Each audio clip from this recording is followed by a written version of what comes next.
Bienvenue dans ce 29e numéro de votre émission littéraire Préface.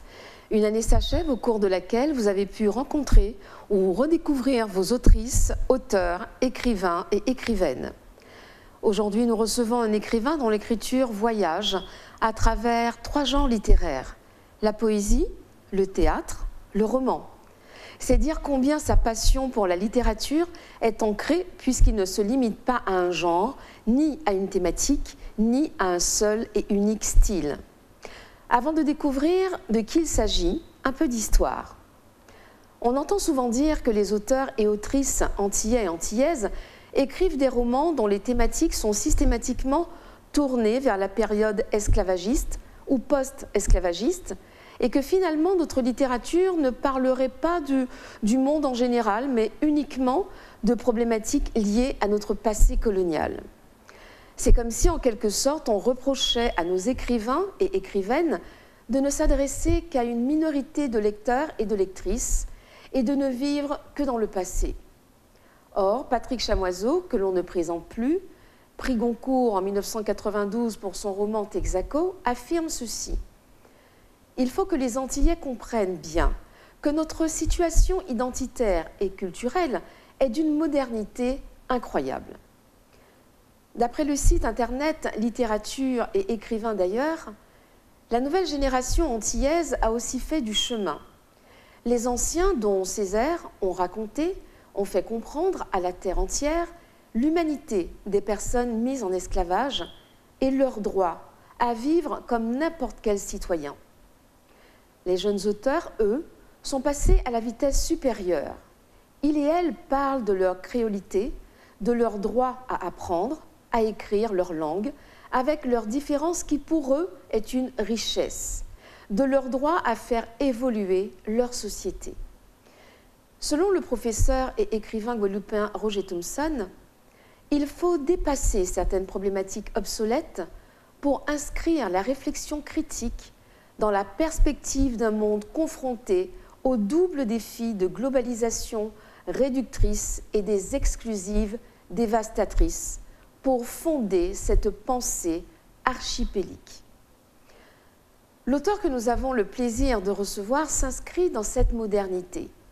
Ses œuvres abordent aussi bien la condition des personnes en provenance de l'Inde et la manière dont elles vont être traitées dans sa pièce de théâtre Kala Pani, publiée en 2009, que son regard sur la réalité de la vie africaine à travers son recueil poétique Carnet de route, Voyage en Afrique, publié en 2010.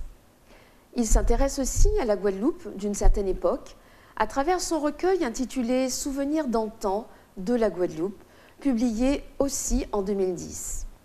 Mais il questionne aussi l'humain en soulignant qu'un homme sans conscience est un homme qui n'a jamais vécu, parce que son existence ne lui a jamais appartenu, dans un recueil poétique intitulé Élémentaire.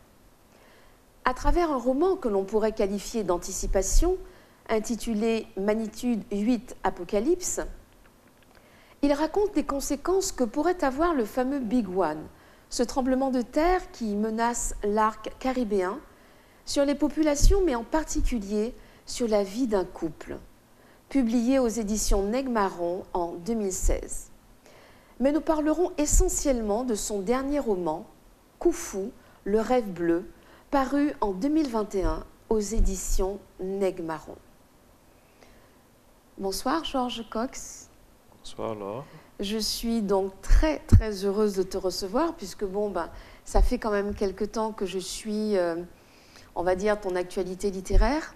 Donc vraiment, je te dis bienvenue sur le plateau de Préface. Merci beaucoup. Alors, j'ai essayé de parler de certains titres, mais je suis loin de la réalité. Ils sont beaucoup plus nombreux que ça. Ouais, c'est ça. Alors, moi j'ai une question à te poser, même si c'est certain, tu es déjà connu, puisque tu n'es pas à ton premier ouvrage, mais j'aimerais que tu puisses dire quand même à ceux qui nous écoutent et qui nous regardent, qui est Georges Cox? Alors, qui suis-je? Oui. Mystère. Oh, et boule de gomme. Je suis un homme comme tous les hommes. Hein. J'ai 2 pieds, 2 bras. Voilà, je suis moi. Mais oui, en vrai, bon, George Cox, bien, c'est quelqu'un de tout à fait ordinaire, qui aime la vie comme tout le monde, qui Tout aime le monde n'aime profiter. pas forcément la vie, hein. Quand même un petit peu, un petit D'accord, peu.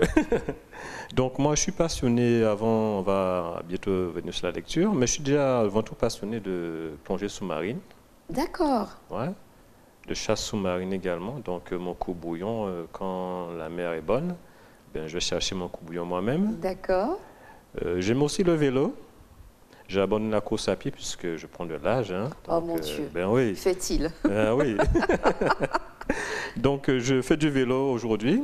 Je faisais beaucoup de tennis aussi, mais en fait j'ai évité les sports de contact, direct au sol. D'accord, Et je fais du vélo et ma pêche, voilà. Et ça me maintient très bien. d'accord. Voilà. Et donc, depuis quand date cette passion pour l'écriture? Et à quel moment tu as le temps d'écrire? Parce que ça te fait quand même pas mal d'activités. Ah oui, c'est très très très loin ça, hein. Alors si on essaie de plonger dans mes souvenirs, euh, depuis très longtemps, en fait, j'avais un ami qui s'appelait Olivier. Ça fait longtemps d'ailleurs que je ne l'ai pas vu. S'il regarde cette émission, ça serait très bien. Mhm. Bien, chez lui, il avait une petite pièce, peut-être de 2 mètres sur 2 mètres. Il n'y avait pas d'étagère. Tous ses livres étaient posés au sol. Ah bon? Mais ce sont des livres que certainement tu connais. C'est des BD d'antan. D'accord. C'est Ok. Blake, Zambla, Ah oui, Hakim bien sûr. et les Picsou géants et tout ça. Ben moi, je n'avais pas de livre à la maison. Donc, le midi, entre l'interclasse, j'allais chez lui. Je m'asseyais au milieu de la pièce et je lisais. Et puis, voyant qu'il pouvait me faire confiance, il a commencé à me passer ses ouvrages. Et j'allais à la maison avec. D'ailleurs, ça m'a valu comme d'être grondé parce qu'on connaît déjà nos grands-parents. Oui. Ben, tu n'amènes rien du tout de qui que ce soit à la Absolument. maison parce que non, non, non, je veux rien du tout à Pas la maison prendre qui du soit pas tamoul toi. là. Tout à Voilà. fait. Donc, ce qui m'a valu d'être grondé, mais ça ne m'a pas freiné. Et il y avait aussi des Marvel dans sa collection. Et du coup, à force de regarder ces BD, je me suis également attaché au dessin. Et je commençais à D'accord. dessiner.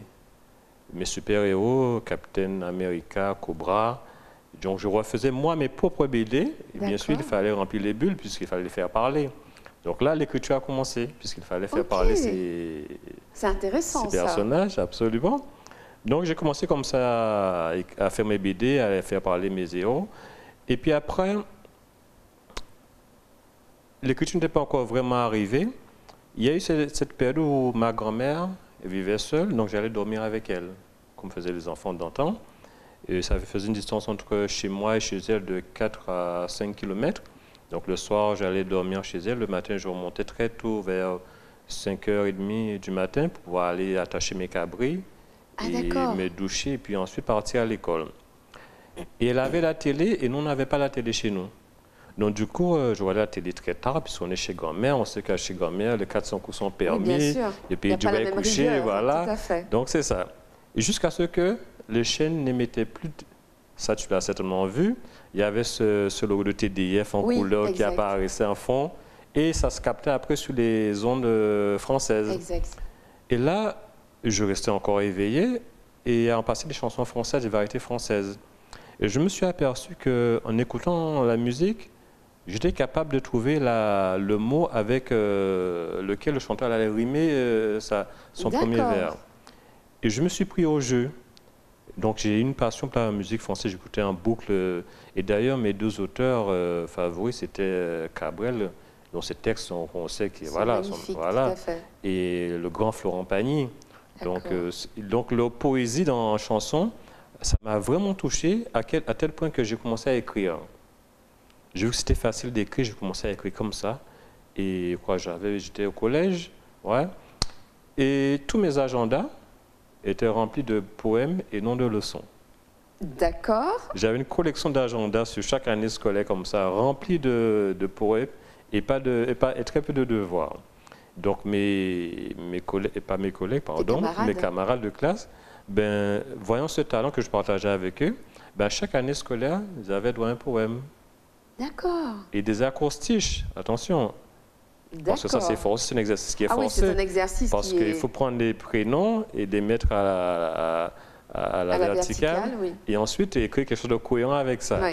Donc ça, Et voilà, qui qualifie la personne à exactement, qui c'est ça destiné. s'adresse, tout à fait.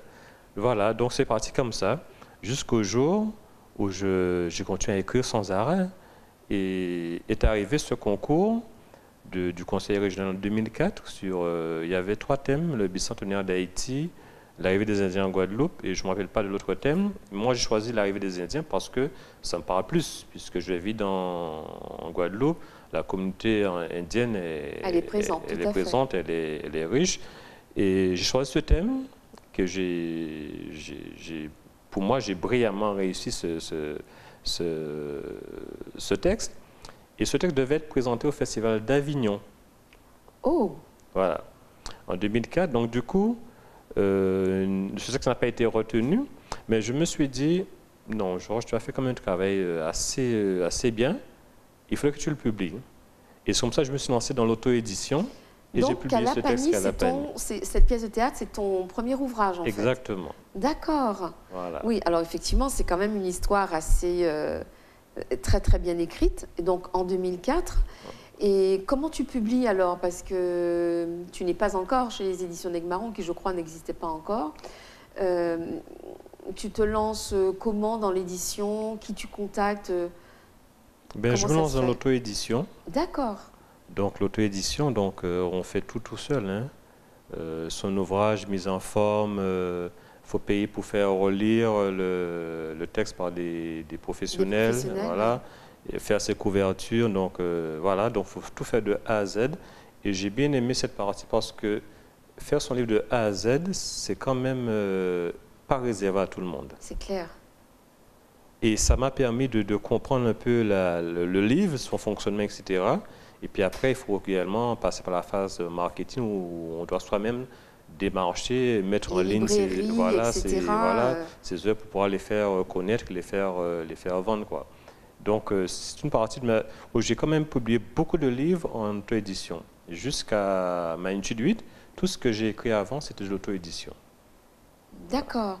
Et tu allais démarcher les librairies, et on acceptait de te faire confiance?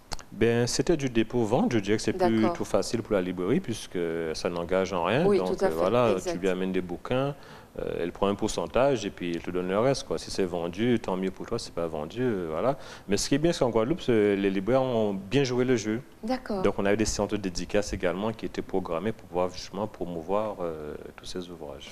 Alors, je voulais te demander quelque chose. Est-ce que cette pièce, Kalapani, est-ce qu'elle a eu l'occasion d'être jouée, d'être mise en scène? Elle n'a jamais été mise en scène. Non. Jamais. Et c'est vrai que j'ai pas non plus voulu que cette œuvre soit jouée comment je peux te dire ça, par une petite troupe qui n'a pas trop d'influence, parce que pour moi, le texte est tellement enrichissant que c'est quelque chose qui vraiment, si on doit jouer cette pièce, ça doit vraiment tourner et être connu déjà ici. Et si on peut l'exporter, ce serait très très bien.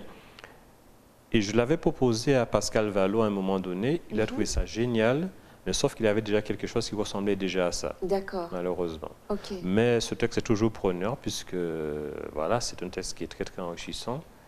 Et aucun metteur en scène n'est venu te voir peut-être qu'ils ne sont pas au courant non plus de cette pièce. Peut-être qu'ils ne sont pas au courant, je pense. Voilà, on s'adresse à tous les metteurs en scène et metteuses en scène de Guadeloupe. Georges Cox a écrit une pièce remarquable que je vous invite à découvrir, Kalapani. Voilà. Merci. Alors, on va poursuivre notre entretien. Dans les quelques ouvrages que j'ai cités précédemment dans l'introduction, j'ai vu que les thématiques sont variées. Oui. Alors, est-ce que tu penses que l'écrivain est un témoin de son temps et des préoccupations de son époque et de son lieu de vie? Oui, tout à fait. Tout à fait. D'ailleurs, si tu regardes bien mes 2 premiers ouvrages, Kalapani, c'est notre environnement, Souvenirs d'antan aussi. Absolument. Et oui, François Arago, tu l'as peut-être pas lu. Non, je ne l'ai pas. Peut-être pas lu. C'est un roman policier qui s'inscrit également dans la Guadeloupe après le cyclone 28. Mais à un moment donné, je me suis dit que j'ai fait le tour. Il y a autre chose aussi à faire découvrir. D'accord. Donc je ne pouvais pas me rester à écrire que sur la Guadeloupe, que sur notre passé. Pour moi, on se devrait également d'écrire sur d'autres thématiques, parce qu'aujourd'hui, il y a beaucoup d'injustices, il y a beaucoup de pression dans le monde, et ça aussi, autant lorsqu'on allume le journal, on voit ces choses, mais d'une façon, on ne peut pas influencer là-dessus. Mais je me suis dit, ben, je peux prendre ma plume et écrire dessus et voir comment ben, influencer ces choses et présenter ça d'une façon différente à ceux qui veulent bien lire. D'accord. Donc c'est pour ça qu'effectivement, tu n'as pas d'œuvre qui parle particulièrement du passé esclavagiste, de la colonisation, du bumidum. Ce ne sont pas particulièrement des thématiques qui t'interpellent. Alors ces thématiques m'ont interpellé, mais on a déjà écrit dessus. D'accord. Donc je me dis c'est déjà fait, donc je ne vais pas encore refaire la copie. Ça ne sert à rien. Je préfère encore proposer autre chose. Voilà. Et est-ce que c'est un reproche qui t'a déjà été fait? Est-ce qu'on te l'a dit sous forme de reproche? Tiens, c'est bizarre, Monsieur Cox, vous ne parlez pas suffisamment de ce qui se passe ici. Est-ce que c'est une remarque qui t'a déjà été faite? Non, du tout. Du tout, la seule reproche qu'on m'a fait, c'est de ne pas faire d'ouvrage en créole. Et là aussi, je me suis dit, c'est déjà fait. Je laisse la place à ceux qui le font déjà. D'accord. Je ne suis pas l'auteur avare qui veut courir après tout. Il y en a déjà qui le font, ben, je les laisse faire. Je sais que le créole très bien, mais non, si un jour je dois le faire, je le ferai, mais pour l'instant... Mais tu ne te sens pas contraint, voilà, forcé. Contraint à le faire parce que... Tu ne te dis pas, voilà. Je suis ici, je vis ici, alors je suis obligé d'écrire en créole. C'est-à-dire que pour toi, tu te gardes cette liberté en tant qu'écrivain de choisir la langue dans laquelle tu souhaites t'exprimer. Exactement. Alors, comment as-tu fait pour passer d'un genre littéraire à l'autre avant qu'on en arrive à l'ouvrage Kofu? Est-ce que c'est le sujet, c'est-à-dire le propos, ce que tu as à dire qui motive le choix d'un genre littéraire, ou alors est-ce que c'est spontané, ça te vient comme ça? Non, c'est pas spontané, ça prend toujours naissance et racine dans quelque chose. D'accord. Je suis beaucoup touché par la misère, par l'oppression, par tout ce qui tend à dénaturer l'individu aujourd'hui. Et ce sont des choses qui me touchent énormément. Et dès que quelque chose me touche, j'ai envie de le dire à ma façon, de le dire d'une belle façon, avec une approche où je vais quand même faire questionner les gens, les remettre en question également vis-à-vis de ce qui se passe autour de nous. D'accord. Donc ça veut dire que quelle que soit la chose qui se passe peut nous toucher. Par exemple, j'ai mon roman Jostiné, qui traite de ça se passe aux États-Unis, en Caroline du Sud, après la guerre de sécession. Donc ce jeune noir américain de 14 ans, le dernier à avoir vu 2 fillettes blanches, il a été accusé de les avoir tuées. Absolument. Donc du coup, ça m'a touché. Parce qu'un jour, j'avais vu sur les réseaux sociaux tourner l'histoire de ce jeune. Exact, exact. Et je dis, tiens, ça c'est une belle histoire à raconter. Mais j'avais l'objectif de le raconter, mais en communion les deux races, noires et blancs. Et ça, de cette façon-là, ben, je voulais quand même montrer qu'on est tous des humains, on peut rester soudés et ne pas se déchirer parce que politiquement ou socialement, certaines personnes influentes ben, mènent le mauvais combat. Et cette œuvre, ben, franchement, quand je l'ai écrite, j'avoue que je l'ai écrit d'une traite. D'accord. Je suis tombé en arrêt de maladie puisque je ne dormais pratiquement pas. Je ne pouvais plus voir la lumière du jour pendant 2 semaines, pratiquement dans le noir. Et j'étais inspiré tout au long de l'écriture avec une chanson, celle de Billie Holiday, oui. Strange Fruit. J'écoutais ça en boucle et plus j'écoutais la chanson, plus j'avais l'inspiration. Et ce livre-là, tu vas jamais c'est étudié au Cameroun en Master 1 et 2 à l'Université de Cameroun, à Yaoundé. Ok. Ouais. Et comment il a fait pour atterrir jusque-là? Je sais pas. Je sais pas parce qu'en plus le livre suit en fait c'est Amazon qui a fait en fait un concours et j'ai participé à ce concours et le livre a été publié et il est publié uniquement sur Amazon et je sais pas comment ces profs sont tombés sur le livre et en ont fait. Donc tu es étudié au Cameroun, à Yaoundé. Tout à fait. D'accord. Et en Guadeloupe, j'espère bientôt, parce qu'on a tendance à dire que cordonnier est toujours mal chaussé, mais enfin, il ne faut quand même pas exagérer, parce que je répète effectivement que ta plume, elle est vraiment, elle est très riche, quoi. Est-ce que Jalalabad, c'est aussi, alors Jalalabad, ça a surtout été mis en voix, je crois, sur une voix, une histoire. Oui. uniquement en voix. Est-ce que tu peux rapidement nous dire de quoi il s'agit, Jalalabad? Alors, Jalalabad... Parce qu'on voyage avec toi, hein, oui, quand même. là, on se trouve déjà au Moyen-Orient, en Afghanistan. Et là, Jalalabad, cet ouvrage encore né de quoi? Parce que justement, cette misère, ces guerres sans cesse, ces atrocités qu'on voit, ces kamikazes, ces attentats, à un moment donné, ça touche également.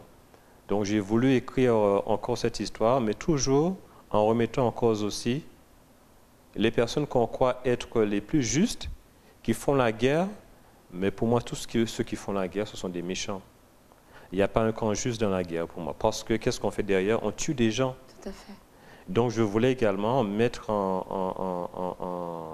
parallèle ceux qu'on qualifie de méchants, ceux qu'on qualifie de bons, mais finalement, qui est méchant, qui est bon. Voilà. Exactement.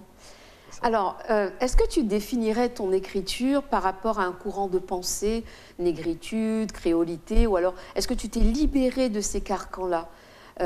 Première question. Deuxième question, est-ce que les auteurs comme Césaire, Glissant, Tyrolien, Chamoiseau, Delcham, Schwarzbart, Pinault et les autres, est-ce qu'ils ont fait partie de tes modèles, tes sources d'inspiration? Si oui, comment?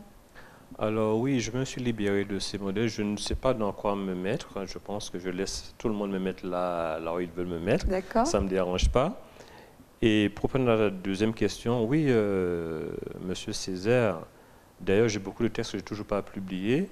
Apparemment, lorsqu'on les lit, on a l'impression de lire du Césaire. D'accord. Tellement par leur profondeur. C'est vrai que j'ai beaucoup de choses que je n'ai toujours pas publiées parce que oui, on écrit, j'écris énormément. Et c'est vrai qu'on ne peut pas tout publier d'un coup. C'est clair. Et c'est vrai que la plume de Césaire, certains trouvent que c'est difficile de lire du Césaire, mais en fait, ce n'est pas difficile. Pour comprendre un auteur, il faut déjà savoir et chercher à connaître la vie de l'auteur. Une fois ça c'est acquis, forcément ces textes derrière, même si on va prendre le dictionnaire, c'est vrai quelquefois, ces textes nous parlent. Et pas quelquefois seulement, il y a quand même des mots, parce qu'il y a même des mots qui n'existent plus aujourd'hui, hein, voilà, que Césaire utilise.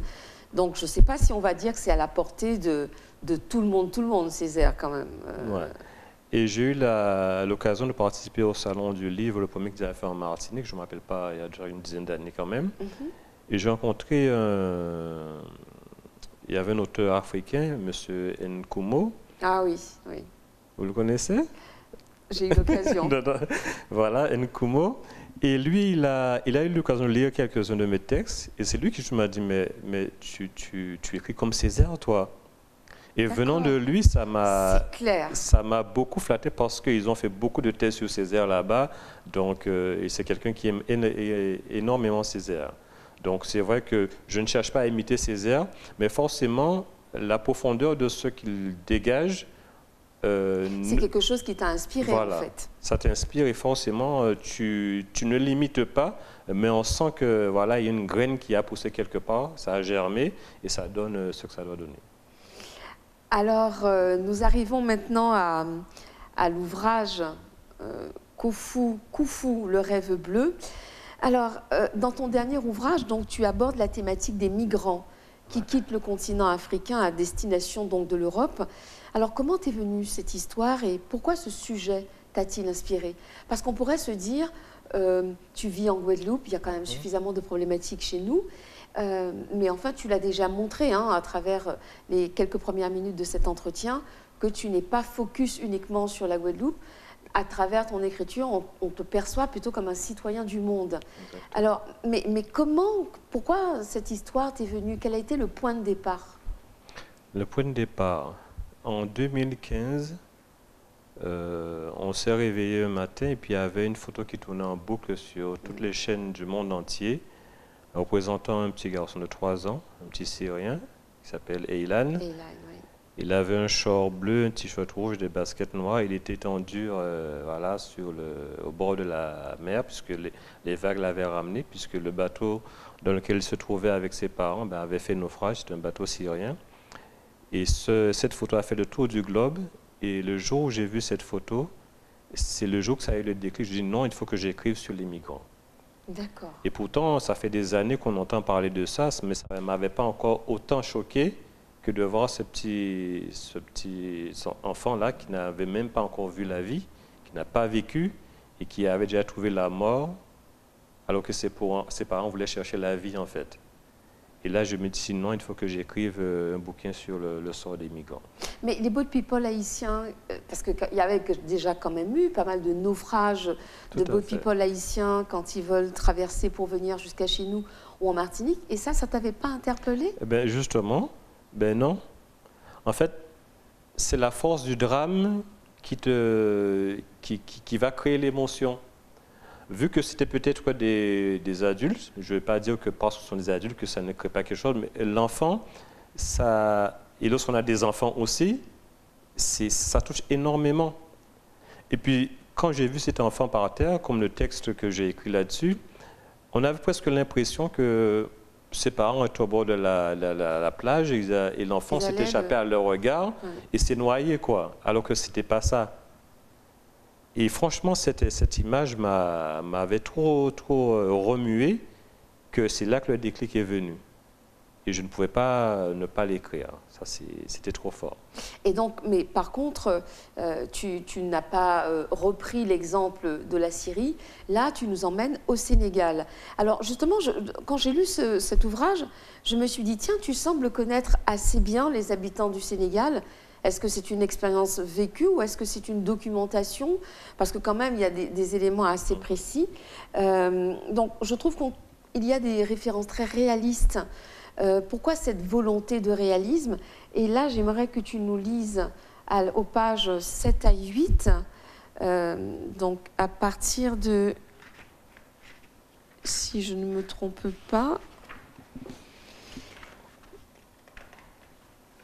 alors, quand on dit la corde de nylon, non. Depuis, elle en avait vu elle en avait vu depuis qu'elle avait ouvert les yeux. Tu vois, à la fin de la page 7. Oui. Est-ce que tu peux nous lire cela, s'il te plaît? D'accord. Depuis, elle en avait vu depuis qu'elle avait ouvert les yeux dans ce monde.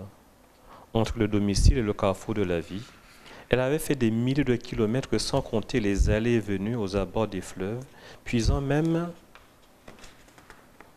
dans la gueule des crocodiles. Elle n'avait que 8 ans. Elle avait une chance aujourd'hui que ce puits ne soit qu'à une centaine de mètres de sa maison.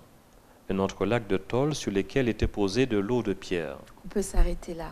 Alors, je me suis demandé, mais la description est quand même assez réaliste et assez précise. Expérience vécue ou tout simplement les différents reportages ou documentaires qu'il y a déjà eu donc, sur le Sénégal?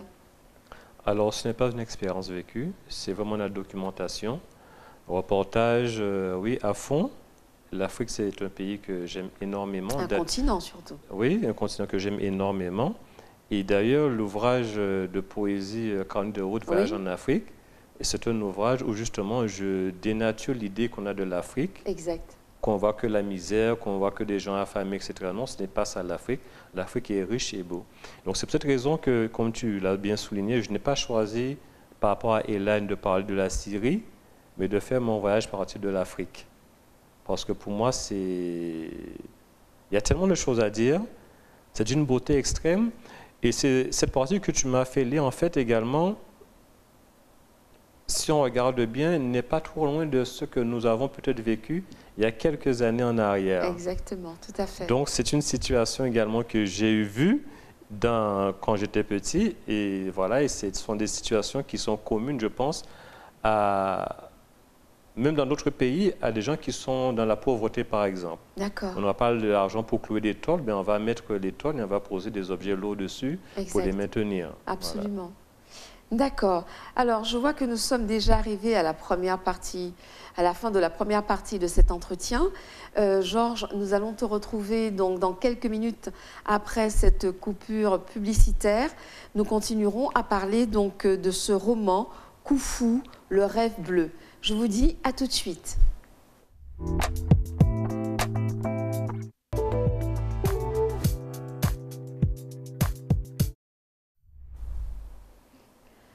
Donc, nous nous retrouvons pour la deuxième partie donc, de cette conversation littéraire avec l'auteur que nous recevons aujourd'hui, Georges Cox, pour son ouvrage intitulé « Khufu, le rêve bleu ». Alors, tout à l'heure, je te demandais si tu avais eu une connaissance personnelle donc, du Sénégal ou si c'était de la documentation. Et tu nous disais effectivement que même s'il y a de la documentation, mais on peut retrouver dans certains aspects des choses de la Guadeloupe d'antan. Alors, on va continuer cette conversation.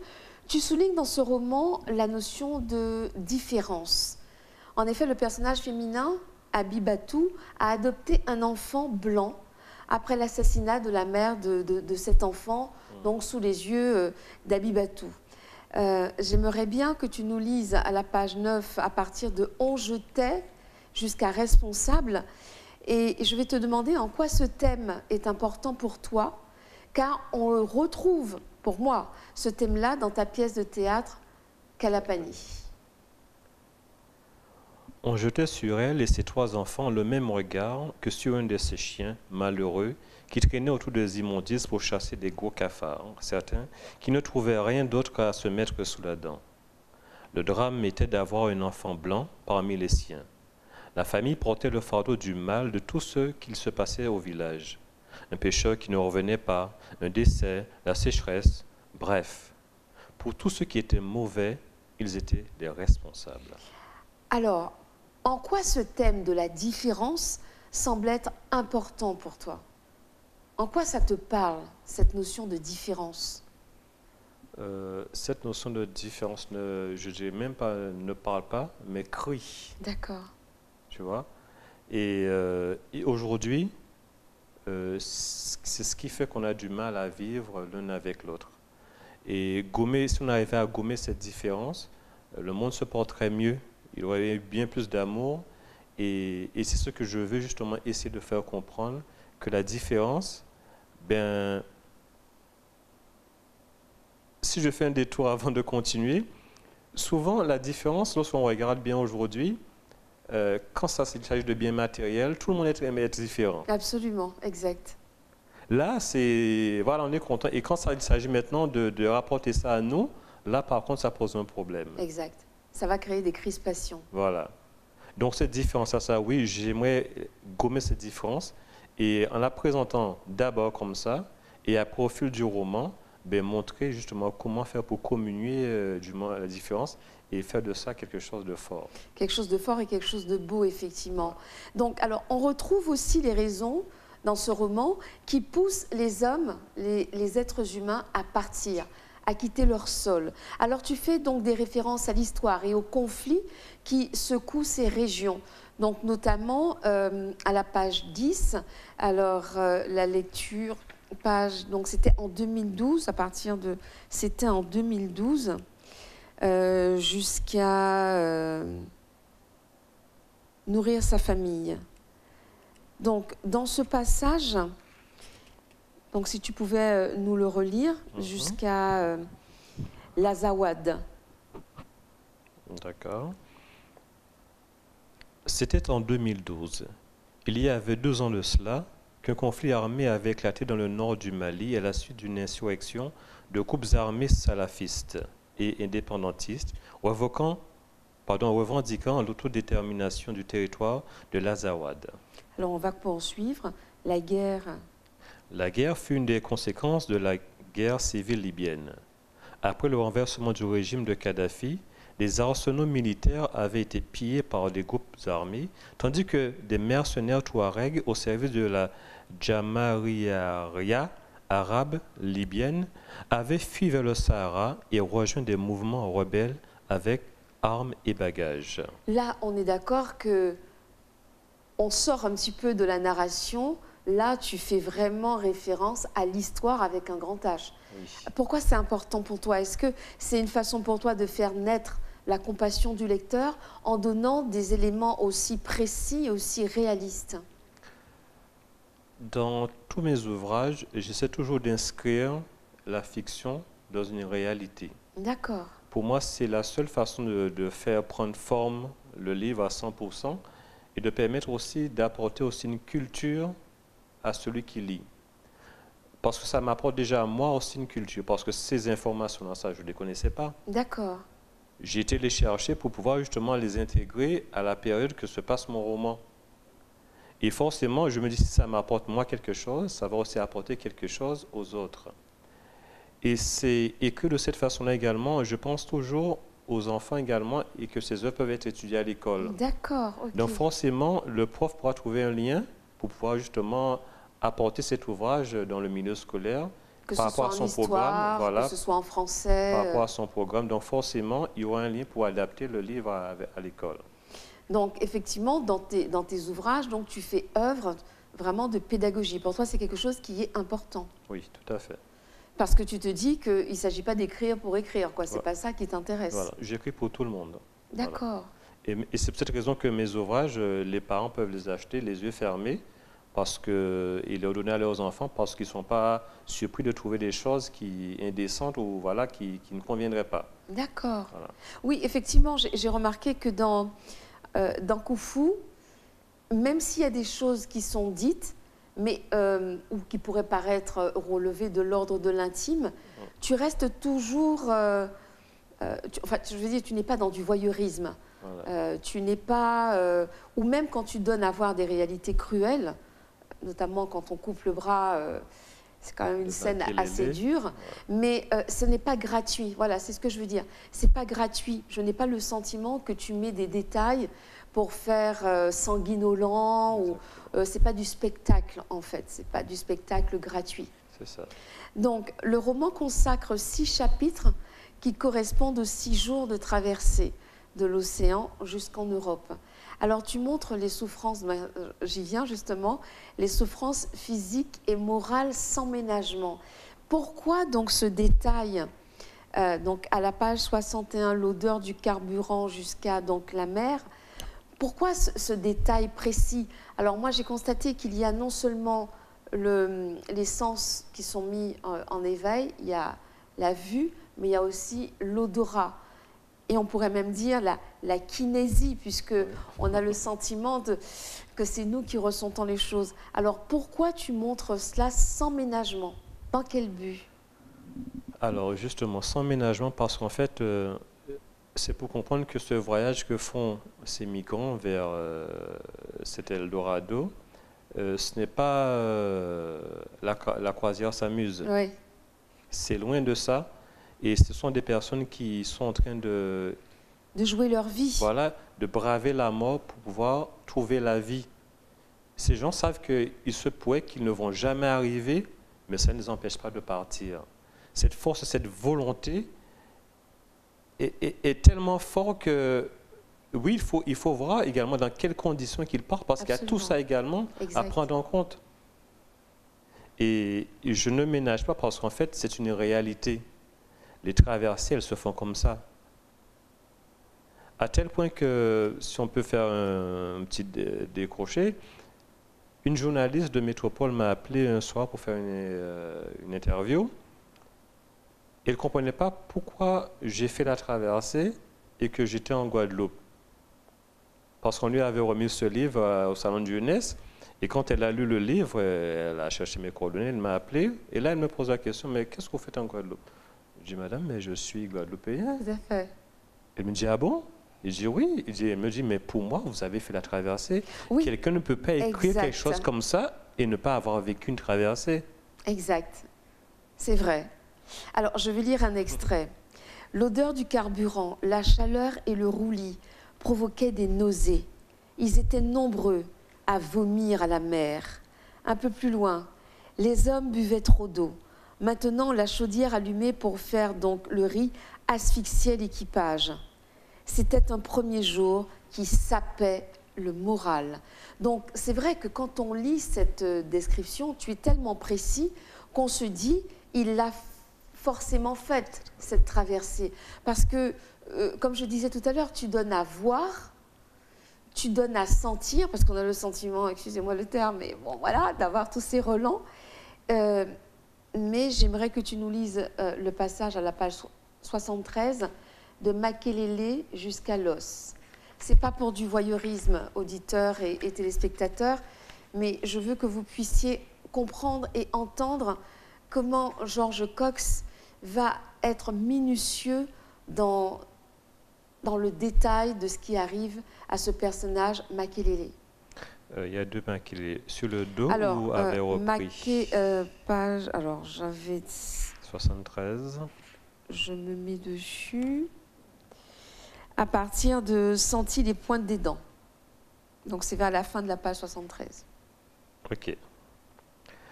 Makelele sentit les pointes des dents se déposer sur sa chair et essaya de se dégager. Il imaginait déjà l'action de va-et-vient de la scie qui allait tirer sa peau avant de la pénétrer, puis le sang qui lubrifierait la lame et enfin l'attaque de l'os. Oui, alors moi quand j'ai lu ça, sincèrement, j'ai eu des frissons. J'ai eu le sentiment effectivement qu'on était en train de me scier l'avant-bras. Alors pareil, ce sont des choses que tu as imaginées ou tu penses que ce sont des choses qui se font au cours de ces traversées quand l'un d'entre eux est blessé? Alors, ça, je l'ai imaginé, mais ça se pourrait que ça puisse arriver, puisque sur un bateau, il n'y a pas de trousse de secours, il n'y a rien n'est prévu pour ça. Il n'y a même pas de gilet déjà, donc à plus forte raison des trousses de secours. Donc si ça devait arriver, vu le temps que va durer la traversée, il n'y a pas autre solution que de passer à l'acte et de faire cet acte de chirurgie barbare. Est-ce que c'est une façon de montrer le désespoir de ces personnes? Aussi.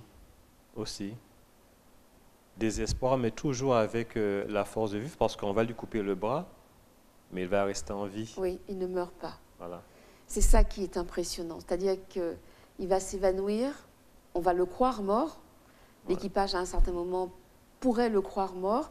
Et finalement, non. Est-ce que c'est aussi une façon de montrer leur résistance et leur résilience? C'est ce que j'allais te dire, exactement. Malgré tout ça, on a toujours cette force d'avancer, quel que soit ce qui va arriver.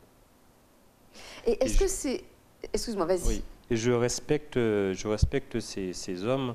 J'avais regardé une émission il n'y a pas longtemps sur les migrants, et l'auteur de cette émission disait qu'il en avait marre d'appeler ces gens des migrants. Exact. Parce qu'ils ont des noms.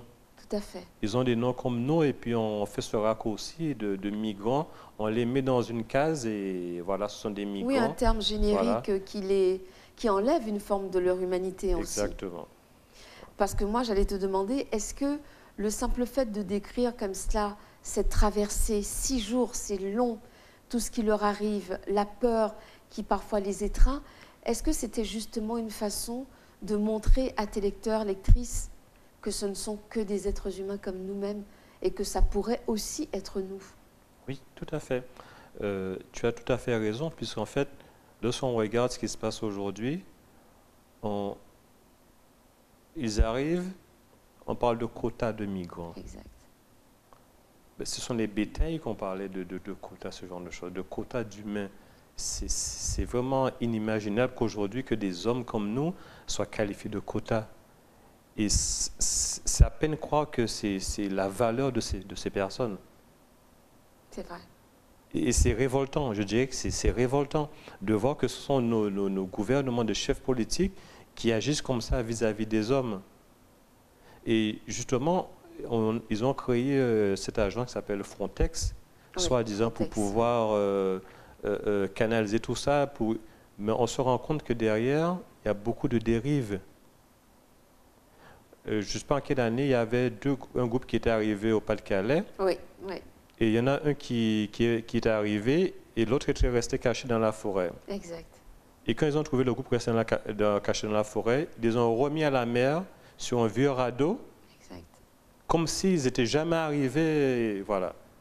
Il y a une déshumanisation, effectivement. Voilà. Et j'ai trouvé qu'à travers ce roman, tu leur redonnes leur pleine et entière humanité. Alors, le thème de la fraternité et de la solidarité parcourt ce roman. Alors, est-ce que c'est une façon de montrer que, face à l'adversité, l'espoir d'une humanité noble est toujours présent? Oui. Oui, parce qu'en fait, là, on les voit. Il y a certainement des pêcheurs qui sont partis. Il y a aussi des non-pêcheurs.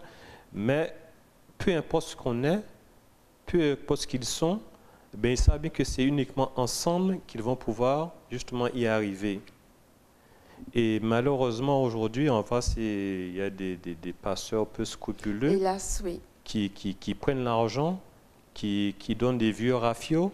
Ils savent bien que le moteur va s'arrêter, mais en fait... Un peu comme dans ce roman d'ailleurs, parce que ils sont partis, mais vraiment, comme on dit, à la grâce de Dieu. Hein. Voilà, tout à fait. Et là encore, c'est souvent aussi, malheureusement, des gens de leur propre race également, qui organisent ces voyages et qui les mettent en péril. En demandant bien cher. Voilà.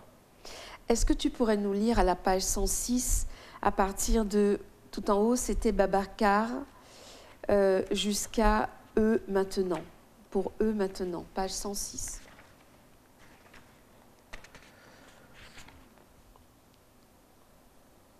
C'était Babacar, un contact d'Habib, un grand et long nègre. Lui aussi était entré clandestinement en Espagne, venu spécialement des îles Canaries, depuis 2 jours pour aider les immigrés au cas où ils auraient réussi à accoster sans se faire prendre. Djal devait l'appeler pour l'informer de leur arrivée, mais il était déjà au courant et il ne pouvait rien faire pour eux maintenant. Alors, on voit effectivement cette solidarité qui s'organise, ceux qui sont déjà arrivés de l'autre côté, qui sont déjà installés, et qui aident leurs frères, leurs semblables à pouvoir s'installer. Mais au cours de ce roman, ce n'est pas une traversée. Alors non seulement la traversée n'est pas une traversée facile, mais tu as un chapitre qui a un titre qui pourrait faire croire que ça y est, ils sont arrivés et ils sont heureux. Et c'est peut-être justement à partir de ce moment-là qu'une autre forme de misère arrive. C'est-à-dire qu'on voit que des personnages quittent une misère quotidienne, puisque tous les jours, ils doivent chercher à pouvoir se nourrir, etc. Et quand ils arrivent,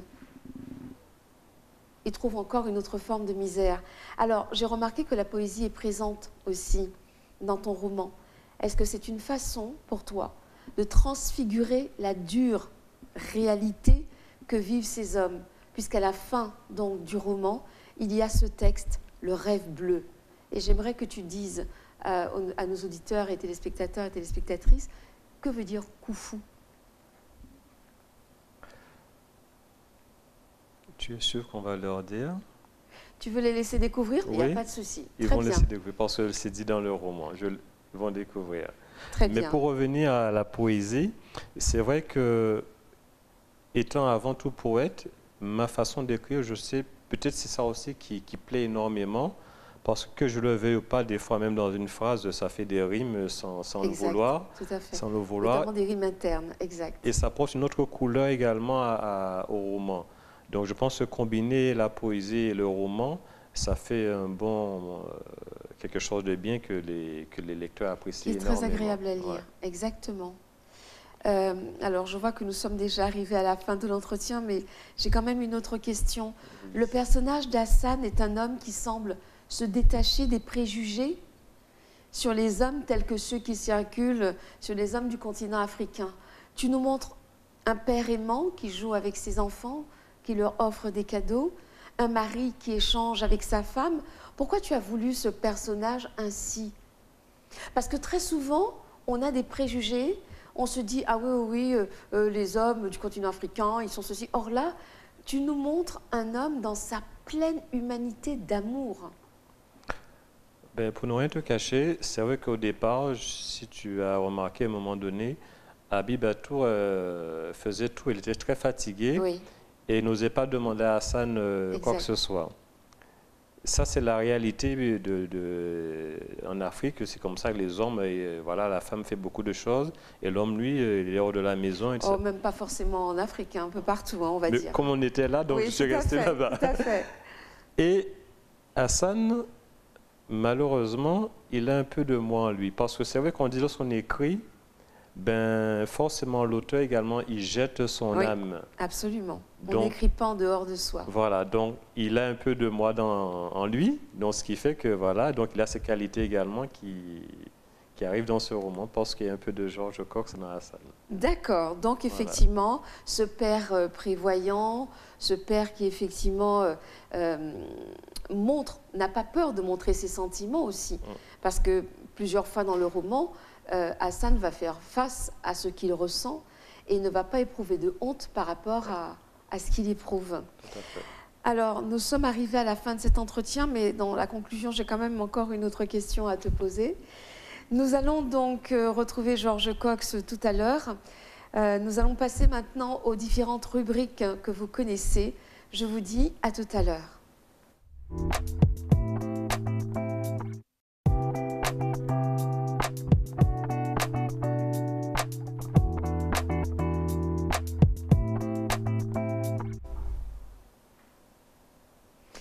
Alors, comme je l'annonçais, vous allez retrouver vos différentes rubriques.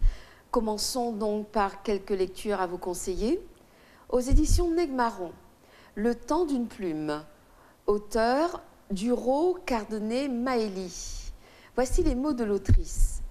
J'ai décidé de partager cette passion qui m'anime au quotidien avec les petits et les grands. Enraciné dans mon île, en suivant les pas de mes ancêtres, qui me soufflent leur bonheur mais aussi leur souffrance, leur lutte, j'ai créé mon monde et j'ai envie de vous le faire découvrir au travers des mots tracés par l'essence de mon âme sur les pages de ma vie.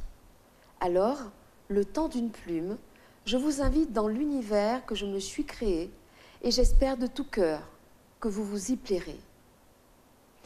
Aux éditions Une voix, une histoire maintenant. Quand la montagne explosera, l'auteur est Eddy Broussillon, lu par Christelle Martial. Et cet ouvrage est au départ paru aux éditions Jet d'encre. Juillet 1976, Basse-Terre, Guadeloupe. La soufrière, cette vieille dame, si calme habituellement, menace d'entrer en éruption. La montagne gronde et dans son ombre, les tensions sociales s'exacerbent. Tandis que les ouvriers d'Arthur de la Rivière, principal propriétaire foncier de la région, protestent contre leurs conditions de travail qui se dégradent, Gabriel et Gaston, deux jeunes gens que tout sépare, apprennent à s'aimer malgré leurs différences. Mais entre religion, sorcellerie, politique et mouvements syndicaux, les esprits s'échauffent, la crise sociale se généralise et le volcan se réveille. Aux éditions Caraïbes Éditions, Stéphanie Sinclair, reine de Harlem, écrit par Isabelle Cancel. L'histoire d'une Martiniquaise devenue chef de gang dans les années 1920 à New York. En 1912, Stéphanie Sinclair quitte son île natale des Antilles françaises pour les États-Unis. C'est le début d'une vie rocambolesque à Harlem. De bidonville en squat en passant par la prison, on assiste à son ascension, au combat non sans violence qu'elle mène pour échapper à sa condition de femme noire, étrangère et pauvre. Elle devient la puissante patronne de la loterie clandestine de Harlem. Pièce adaptée donc du roman de Raphaël Confiant, auteur majeur de la littérature martiniquaise et caribéenne. Aux éditions Nestor maintenant, le Mémorial Acte de Guadeloupe, pour un véritable hommage au premier moon porteur d'humanité et de civilisation, écrit par Philippe Verdol. Par la pose d'une première pierre, le 27 mai 1998, le Comité international des peuples noirs, le CIPN, une association guadeloupéenne, exprime le souhait d'un mémorial aux ancêtres africains et afro-descendants ayant vécu en Guadeloupe durant la période esclavagiste. La prise en charge de cette demande par les élus régionaux aboutit à l'inauguration du Mémorial Acte le 10 mai 2015. En dépit de sa consécration internationale par différents prix, la polémique n'a jamais cessé quant aux fonctions réelles de ce monument. Nous avons terminé donc avec cette première rubrique. Nous enchaînons maintenant avec la rubrique intitulée « La minute de la lectrice et du lecteur ».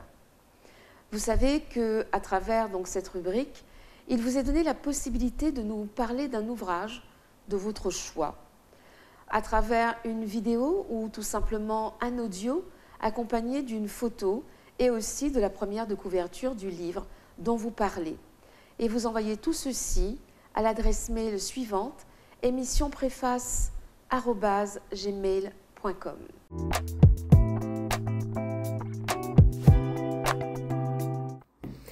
Bonjour à toutes, bonjour à tous. Alors sans doute serez-vous surpris d'entendre ma voix. Je n'étais pas censée faire aujourd'hui donc la minute de la lectrice et du lecteur, mais la personne qui devait le faire a eu un souci. Donc me voilà, moi, vous parlant, Laure Tarrer, n'est-ce pas? Vous parlant donc d'un ouvrage coup de cœur. Et il s'agira donc de 2 ouvrages de la même autrice, Nadine Rupert. Le premier ouvrage, Mes mots d'hier, cahier numéro 1, 12 et moi, et le deuxième cahier, qui vient de sortir, qui s'intitule 1, 2, 3 soleils. À travers ces 2 recueils, ces 2 cahiers, qui déjà d'un point de vue esthétique sont très beaux, la première et la quatrième de couverture sont cartonnés et à l'intérieur, nous avons effectivement des textes avec quelques illustrations. Alors dans le premier, 12 et moi, Nadine nous livre un petit peu des états d'âme, ce qu'elle ressent, ce qu'elle pense de la vie, mais pas simplement. Elle s'adresse aussi à nous parce que par moments, nous nous retrouvons avec des textes écrits à la deuxième personne du singulier, dans lesquels elle cherche à nous interpeller. Mais elle se sert aussi donc des choses de la vie, du quotidien, et elle parvient un peu comme Francis Ponge, cet auteur, donc ce poète du XXe siècle, elle nous permet de regarder les choses d'un autre œil. Je vous prends un exemple. Dans ce premier cahier intitulé donc 12 et moi, goutte d'eau, petite goutte d'eau cherchant à t'évaporer dans le ciel. Reste, car dans l'eau on s'aime. L'eau coule et rien ne l'arrête de couler. Elle préservera tes désirs de liberté. L'eau enlace vers la virilité de l'océan, sans frontières masquant l'horizon.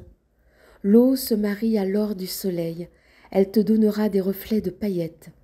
L'eau vibre d'une douce tendresse, comme l'eau des baisers volés, je te promets. Voilà donc à travers ce texte résumé tout ce que je viens de vous dire.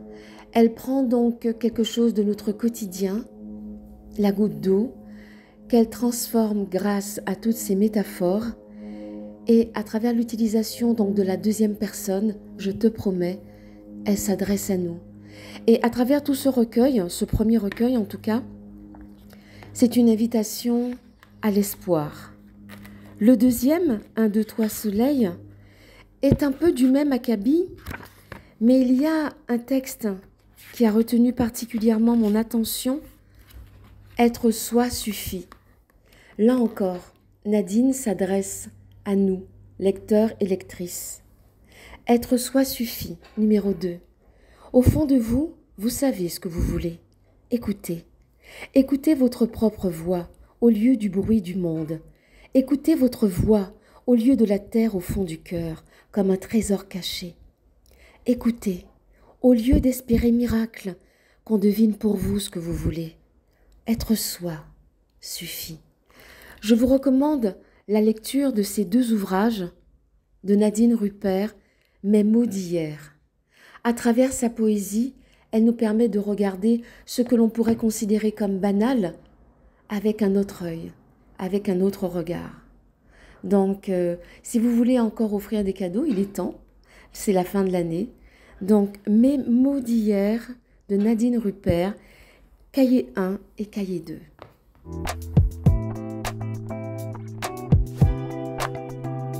Nous passons maintenant à la prochaine rubrique, plaisir de lire.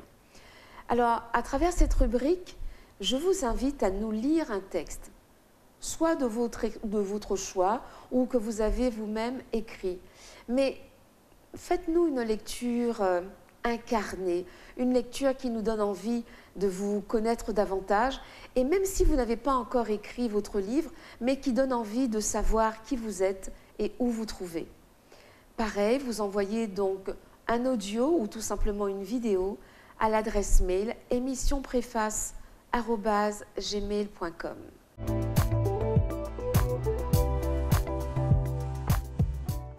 J'étouffe. Mon cœur s'inonde d'immondices de regrets. Des atermoiements obstruent mon esprit. Je suis perdu dans l'immensité de ce monde sans boussole. Vivre avec ce vacarme de souffrance m'est insupportable.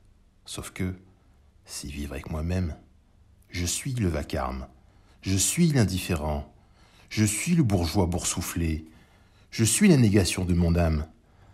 Les trompettes de Jéricho sonnent enfin dans le plus profond de mon être. Pour que puisse émerger un nouveau moi, un homme neuf, sensible, au service de sa mission originelle. Courage, abnégation, force et authenticité m'attendent là, juste devant moi. Alors, Sibyllin, poussé par l'Alizé jusqu'à mon rivage engourdi, coincé dans une vie frugale et vicieuse que j'ai choisie, tu es apparu doucement, sans coup férir dans ma vie, tes mains chargées de friandises à consommer jusqu'à la lie. Nos mots, nos mains se sont cherchés et instantanément apprivoisés. Nos lèvres, nos corps, nos sens enlacés, bouillonnant d'un amour inavoué. Là du tumulte de la vie chaotique, la lyrique de nos sens cherchant une rythmique, en pleine conscience cosmique, pour célébrer l'harmonie quantique.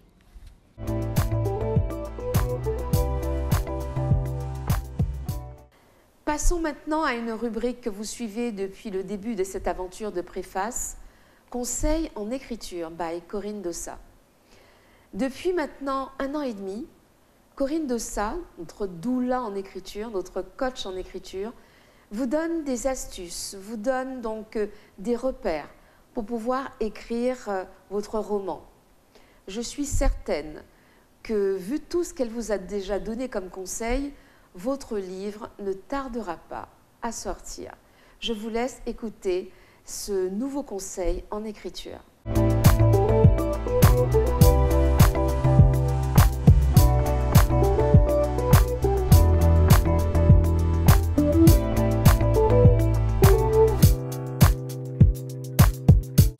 Mes chers auteurs et autrices, bonjour. Le temps de la narration. Voilà une question déterminante que vous allez vous poser avant même d'avoir écrit la première ligne, la première phrase, le premier mot. À quel temps allez-vous raconter votre histoire? Au présent ou au passé? Le présent a ses avantages et ses inconvénients. Le passé a aussi les siens. Est-ce que vous allez utiliser l'un ou l'autre? Une fois ce choix acté, en tout cas, il ne peut plus être modifié après coup. Si vous débutez le texte au présent, vous le terminez au présent. Quels sont les avantages et pourquoi devriez-vous peut-être parfois utiliser le présent? Même si le présent est considéré comme moins littéraire, le présent est quand même plus facile à utiliser que le passé. Mais il n'en est pas moins intéressant. Ses avantages, il a un côté direct, concis, contemporain, percutant. Le passé est le temps classique des romans. Allez dans votre bibliothèque, prenez 3-4 romans, vous verrez qu'il y a des chances que la plupart soient au passé. Mais ça demande quand même une meilleure maîtrise du français, notamment en raison de la concordance des temps. En effet, lorsque vous écrivez au présent et si vous devez narrer des événements antérieurs au temps de votre narration, il suffit de le mettre au passé simple ou au passé composé.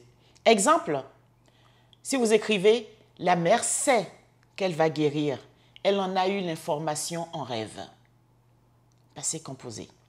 Si on devait écrire la même phrase au passé, on devrait écrire « La mère savait qu'elle allait guérir, elle en avait eu l'information en rêve ».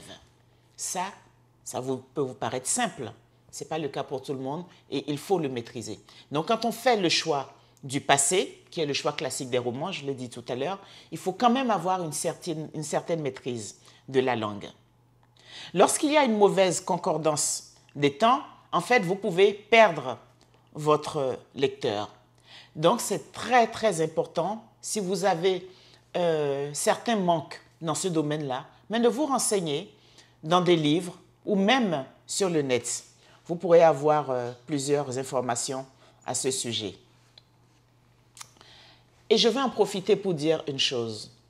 Lorsque vous écrivez un roman, quel qu'il soit, et que vous l'avez terminé, vous devez absolument le présenter à un correcteur ou à une correctrice professionnelle. En plus des fautes d'orthographe, de syntaxe, le fait qu'il vérifie pour vous la concordance des temps va être absolument indispensable et très, très, très important pour votre lecteur et pour votre crédibilité aussi, tout simplement. Le passé offre aussi plusieurs niveaux de langage selon ce que vous souhaitez en faire. Vous pouvez opter pour une écriture simple ou vous pouvez obtenir pour une écriture un peu plus littéraire. Donc, même en choisissant le passé, on peut choisir la simplicité ou alors un style plus littéraire. J'insiste vraiment sur le choix du passé, même si c'est le temps classique des romans. Si une action a été commise avant ou en même temps que la narration, dans votre manière de le narrer, ça doit être extrêmement précis. Mais en réalité, je vous dis que c'est très important de faire ce choix avant même d'avoir écrit la première ligne, mais ce choix se fait tout seul. Généralement, lorsqu'on veut écrire un livre, on sait exactement est-ce que je veux l'écrire au présent, est-ce que je veux l'écrire au passé. Instinctivement, vous saurez. Et ensuite, une fois que vous avez choisi, réfléchissez bien. Si je choisis le passé, suis-je capable de maintenir cette concordance des temps jusqu'au bout ou pas? Si ça peut être compliqué pour vous, ou vous vous renseignez, ou vous choisissez le présent, mais dans tous les cas, correction à la fin. Parce que même les meilleurs peuvent parfois faire des petites erreurs dans ce sens-là. Voilà, c'était important. La capsule est peut-être un peu plus courte que les autres, mais elle est très, très importante parce que ça fait partie des choix déterminants qu'on doit faire au départ et qui, sur lesquels ensuite on doit se poser tout au long de l'écriture. Je vous encourage vraiment à écrire. Je vous l'ai toujours dit que si cette envie ou ce besoin est en vous, c'est que le potentiel de réalisation est là. En tout cas, moi, je prends grand plaisir avec vous à rédiger, à vous offrir quelques conseils qui m'ont, moi, aidé. J'espère que nous pourrons poursuivre et j'espère surtout que vous vous êtes déjà attelé à votre ouvrage et que ces conseils vous servent. À très bientôt.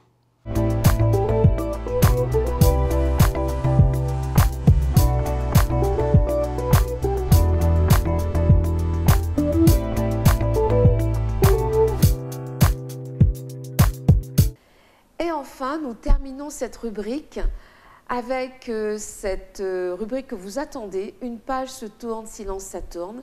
Vous savez qu'Alix Lautric vous parle donc de romans qui ont été adaptés à l'écran, mais surtout vous donne l'histoire donc de ce tournage, comment effectivement l'on passe d'un roman à son adaptation cinématographique. Et vous découvrez souvent que ce n'est pas si simple que ça. Parfois, il peut y avoir donc des tensions entre l'auteur et le réalisateur. Donc, je vous laisse l'écouter pour découvrir ce nouveau roman adapté à l'écran.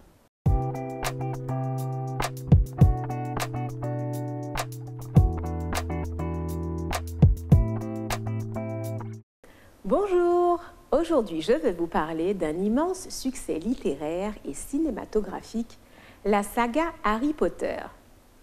Lorsque J.K. Rowling écrit le premier tome de Harry Potter dans les cafés d'Édimbourg, cette Anglaise primo-romancière est certainement loin d'imaginer l'avenir radieux promis à son jeune héros. Après maintes refus de maisons d'édition, le livre paraît en 1997 chez un petit éditeur anglais inspiré et visionnaire, Barry Cunningham. La France sera le premier pays non anglophone à traduire le livre, Gallimard l'édite peu après, en 1998. 20 ans plus tard, l'ampleur du phénomène médiatique est considérable, mondiale et historique, tant en termes de production et d'impact que de pénétration sociale ou culturelle.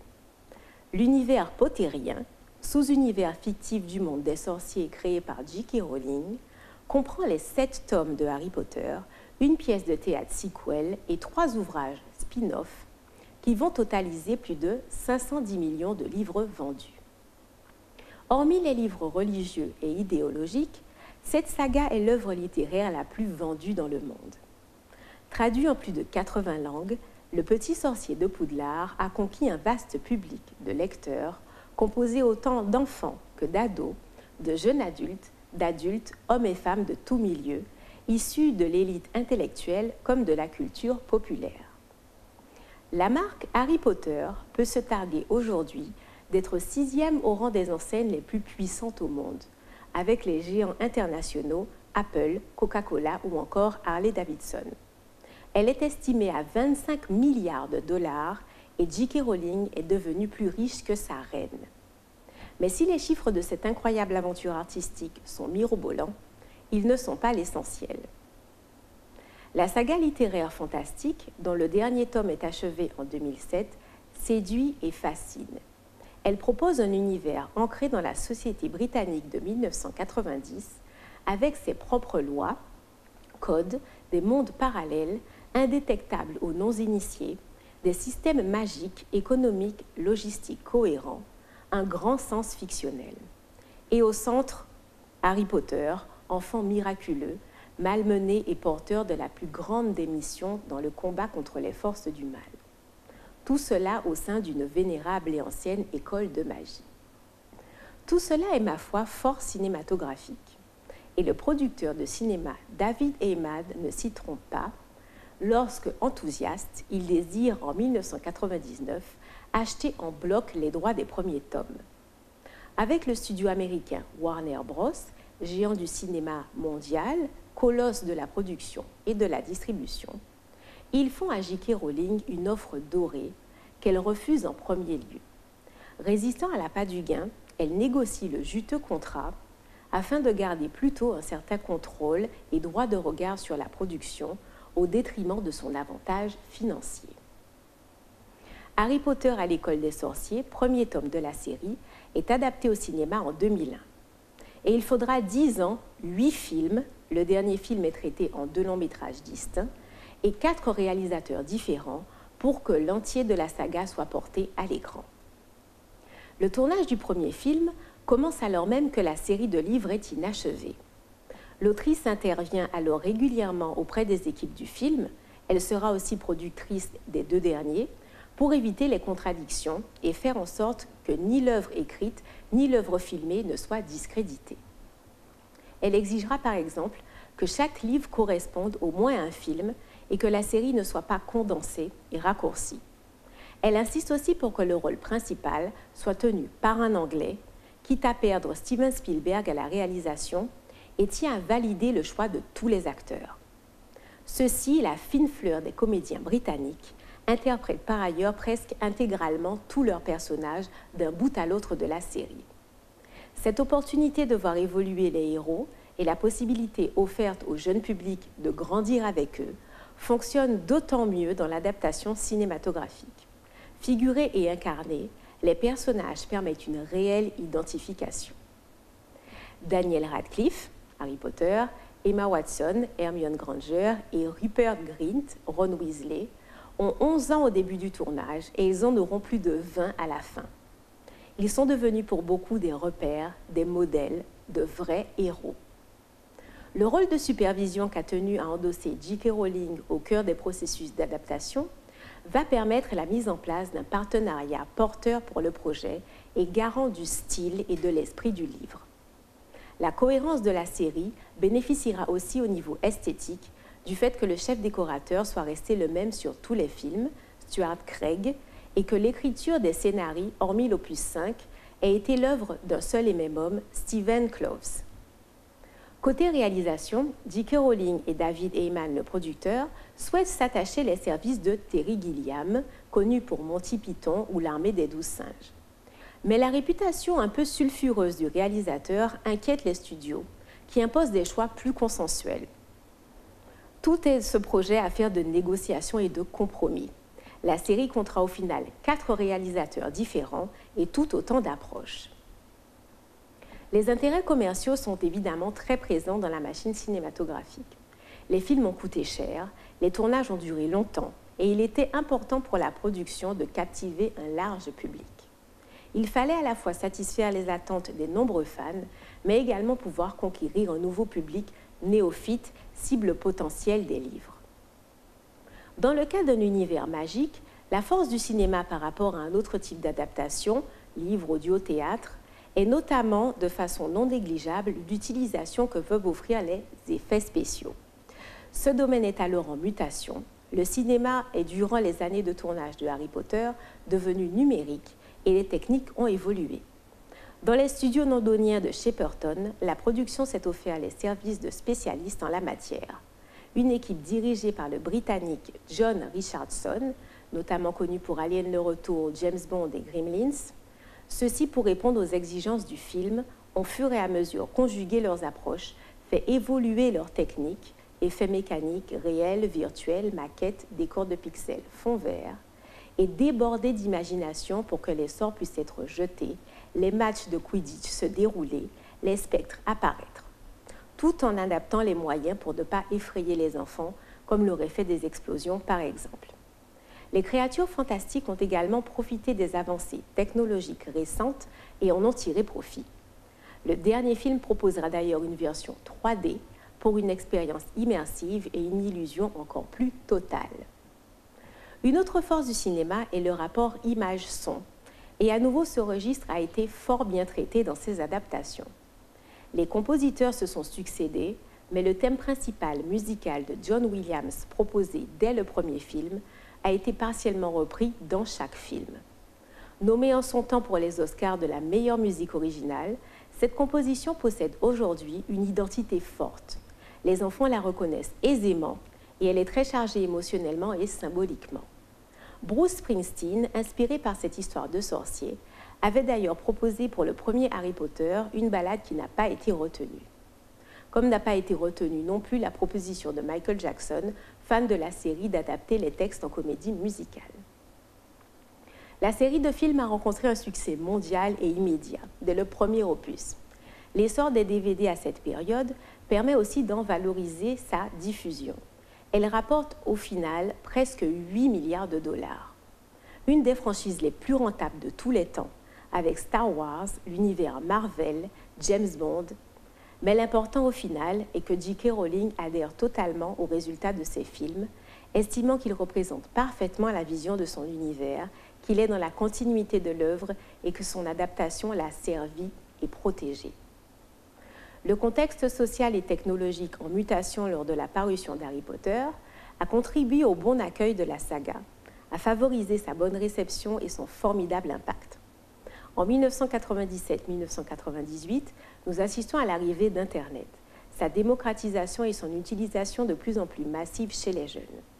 Dès lors, une communauté de lecteurs a ainsi pu s'y retrouver, échanger, partager sur les sites, forums et fanzones créés lors de l'œuvre. Cela a favorisé sa pénétration sociale, renforcé la cohésion de ses lecteurs et a contribué à les fédérer. J.K. Rowling, en maîtresse du suspense et de la narration, a d'ailleurs participé à cette émulation. D'une part, elle laisse volontairement planer dans ses livres et films grand nombre d'ambiguïtés, zones d'ombre et doutes, offrant ainsi place au débat, aux théories de fans et permettant aux interprétations de fleurir. D'autre part, elle intègre ce jeu et communique via le web. Elle se construit un site officiel, ouvre des profils sur les réseaux sociaux et y distille informations, scoops et pistes de réflexion. Elle a également été fort disponible pour ses fans en leur accordant des interviews.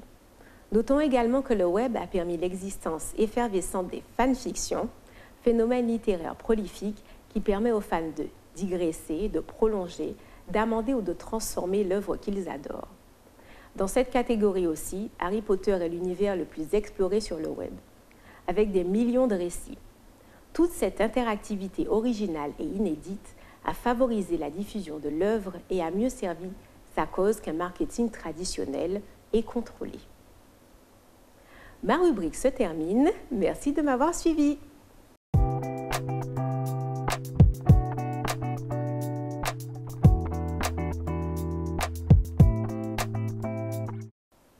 Nous remercions Alix une fois de plus pour sa rubrique toujours enrichissante.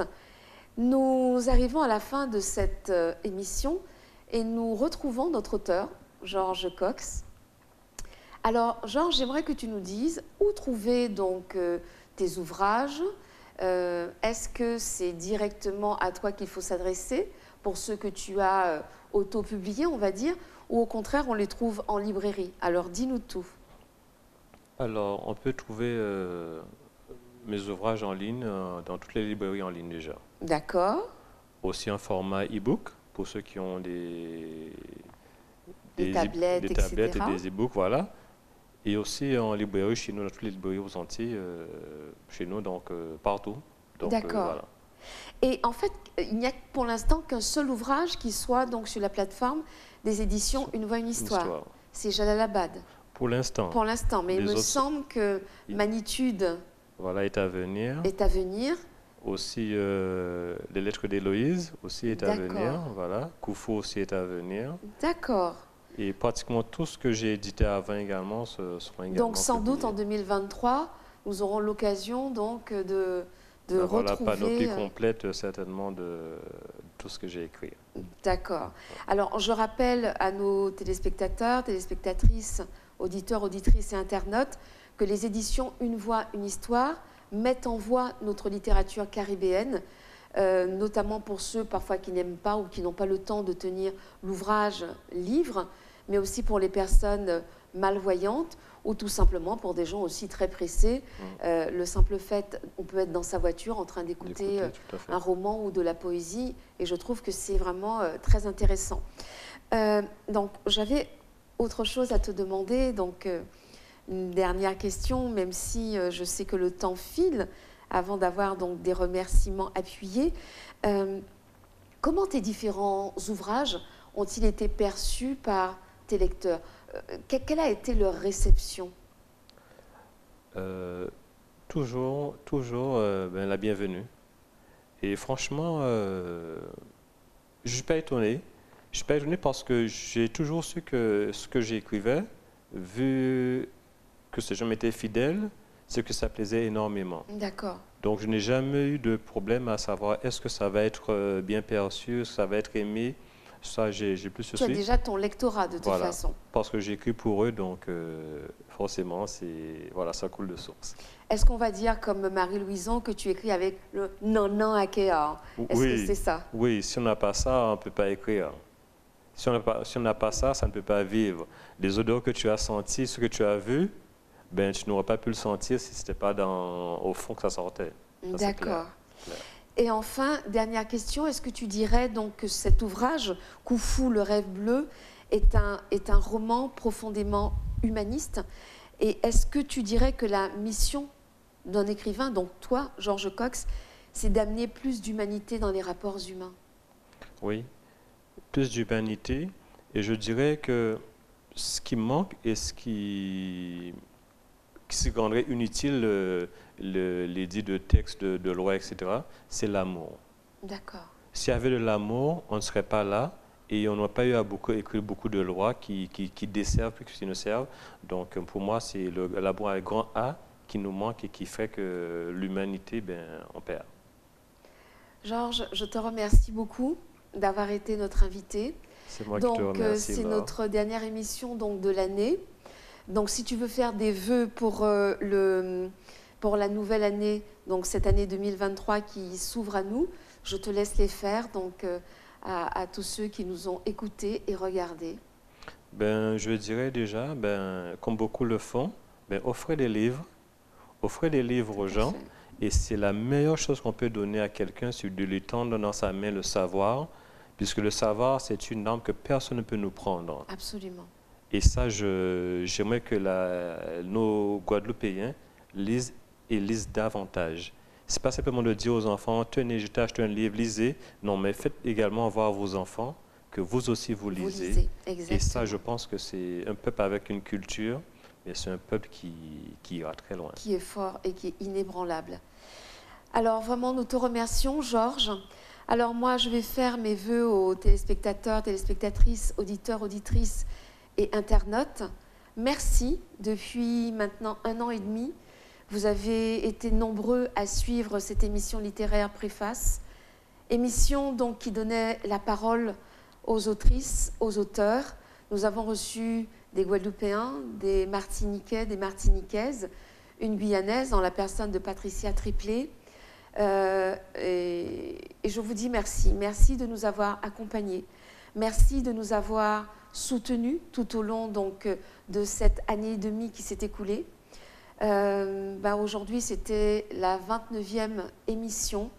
Je vous dis merci. Merci d'avoir été présents. Et j'ai aussi des remerciements appuyés à adresser à M. Mouradel, qui nous a quittés il y a bientôt un peu plus de 2 mois maintenant, qui a cru fortement dans cette émission et qui a tout fait pour qu'elle puisse exister.